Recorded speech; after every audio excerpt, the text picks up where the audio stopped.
queria usar da experiência dos amigos, a gente vai continuar falando de Palmeiras, mas eu tô ficando meio assim, tá começando a me incomodar muito essa coisa, o Jailson é isso, aquilo e tal. Aí o Zé Manuel dá o currículo do Jailson, e aos 36 anos, né? Ele era agora tá com 36, agora ele tá com 36, ele tinha 33, né? 33. Por que é que um goleiro, que a gente vê que tem qualidades, é indiscutível, todo mundo diz aqui, não, tem que ser titular do Praz e do Everton, né? Do Palmeiras, que é o time mais rico do Brasil. Não teve oportunidade. Por que esse cara só estourou aos 33 anos? O que estava errado? Ele mudou a experiência dos amigos. E aí, o que vocês podem dizer sobre até isso? Conversando com ele, eu já falei algumas vezes, o que aconteceu, né? Não da vinda, mas exatamente isso aí. Cara, eu fui evoluindo, eu era um bom goleiro, ele mesmo ri, que é uma figura admirável, Jailson. Ele fala, cara, nem eu sabia que eu conseguiria defender algumas coisas assim. Mas assim, foi, né? E fico imaginando quantos outros profissionais também eventualmente não puderam. E essa história do Jailson é tão interessante que o próprio Palmeiras, o Zé falou aqui, foi o Dorival Júnior que pediu, mas mesmo o Dorival Júnior, a época o presidente Paulo Nobre, a época o gestor do futebol, o José Carlos Brunoro, eles não lembram muito bem da negociação. É um negócio maluco, porque numa hora dessa todo mundo é pai do Jailson, mas ninguém se arvora como pai, porque foi tipo, cara, precisamos de um goleiro potência, vai você. E foi, né? Bem mal comparado do que havia sido o Betinho em 2012. O Palmeiras estava não dá pra comparar mesmo, que foi o autor do gol do título da Copa do Brasil contra o Curitiba lá no Paraná. O Betinho faltavam algumas horas pro Palmeiras encerrar as inscrições pra Copa do Brasil. Não lembro quem tinha se machucado, podia ser qualquer um, porque era um elenco qualquer aqui em 2012. Aí o Filipão fala, cara, você é um centroavante, pelo amor de Deus, arruma aí, Galeno, pô, tem uns caras aqui, tem um cara que tem encostado no seu Caetano, pode trazer, vai. Quem é? Betinho. E foi o Betinho. Mas o Jailson é outro patamar. Agora, realmente, é interessante, é daquelas coisas inexplicáveis e por isso maravilhosas da vida e principalmente do futebol, que é essa maravilhosa imperfeição que a gente criou. Flávio, não dá pra explicar. Nem o próprio Jailson explica o que aconteceu, vinha acontecendo e eventualmente por que não era antes o goleirão que virou. Não, é isso aqui. Como é que o cara vira um grande jogador aos 33 anos? Não dá pra eu acho que ele explicar. era e não tava O próprio Fernando Praz evoluiu muito. Mas não dá pra explicar. 33 anos. Não dá pra explicar e não tem como questionar a escolha do Jailson como titular também. Por isso que me assusta mais. Mas o próprio Praz que não sabia defender. O Praz defendeu um pênalti no Vasco e já defendeu 11 no Palmeiras. E todos os mérito dele, da preparação de goleiros, do professor Oscar. Então, Flávio, invicto várias rodadas, o Jailson. 24 rodadas, 24 jogos sem perder. Eu já vi jogador e até de outra função evoluir com o tempo, mas geralmente o cara nasce já bem, menino, e aí e às vezes é mal aproveitado. É difícil um cara que você fala, isso é muito meia boca e de repente chega lá 26, 27, amadurece, aprende uns atalhos e o cara consegue evoluir. Às vezes encontra um treinador que posiciona melhor, utiliza mais, vê mais a característica do cara e o cara consegue evoluir. Mas eu acho que goleiro tem aquela história que a experiência agrega muito ao goleiro.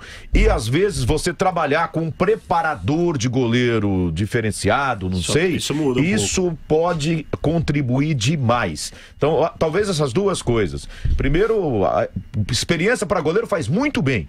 E segundo, um grande preparador de goleiro. Talvez ele não soubesse que tinha toda essa capacidade. E o cara pode explorar algumas coisas que ele não tinha sido explorado no passado. Talvez, de repente, quando ele teve uma grande estrutura, foi a primeira grande estrutura, né? Do Jailson, num grande clube, de repente com a grande estrutura, com um trabalho de preparação diferenciado, porque os grandes clubes têm isso, né? Ele tenha conseguido colocar todo o talento que ele tinha. Aí era um talento perdido, né, gente? Porque ele veio pro o Mauro, quem contratou nem sabe por que contratou. Anti-estádio do que nunca, tá vendo? Eu acho. Mas quantos Jailson estão perdidos por aí? Esse é o problema. E aí o que a gente questiona, e quantos goleiros que não tem condição, né? Porque tem goleiros aí também que são fracos e brilharam. Tem pão correndo atrás de goleiro. Sabe? Exatamente. Então o Jailson é um caso a ser estudado. Só que nesse caso ele vai ter vida curta. É fácil de explicar. O cara vai perdendo reflexo com o passar do tempo, vai perdendo elasticidade, ele até fala seriedade da contusão, agilidade. Quer dizer, ele vai perdendo uma série de coisas. Então, quer dizer, infelizmente a carreira dele demorou para estourar e não vai ter vida longa, porque a tendência não é ficar melhor, a tendência é ficar pior.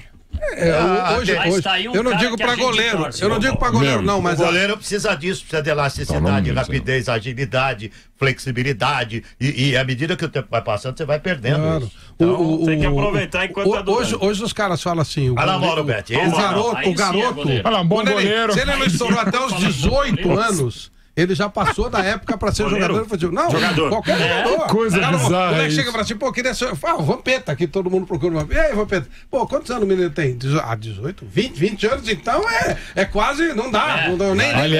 Nem tem teste. Né? Em relação ao Jailson, que a gente tava falando agora há pouco, o Jailson, eu assisti muito jogo de futebol anterior, né, no passado, como torcedor do Rio Claro, quando eu era moleque nos estádios desse jogo. Eu já vi o Jailson jogar lá como goleiro do Guaratinguetá. E achei ele muito bom goleiro, às vezes que ele foi jogar lá.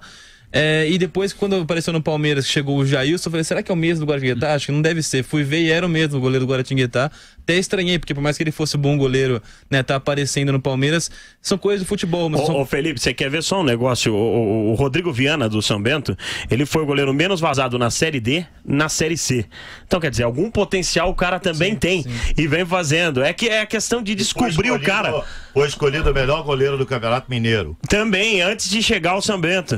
Então, quer dizer, alguma coisa esse cara tem também, entendeu? Esse cara é bom mesmo. É um caso parecido. Quem quiser um bom goleiro, fica de olho nesse Rodrigo Viana. E goleiraço. Então, novo, né? Um caso parecido com o do Sidão também, que jogou no Rio Claro, no Audax. O Sidão começou o ano retrasado como reserva do Audax. Ele termina como titular do Botafogo. Depois ele vem para o São Paulo, também termina como titular, sendo um dos principais jogadores que ajuda a não cair para a segunda divisão no brasileiro, né? Então, o futebol tem dessas coisas. O Jailson é mais uma dessas histórias que é muito legal de ver. A gente acaba torcendo pelo Jailson também. Ele tem 28 anos, Rodrigo Viana, do São Bento.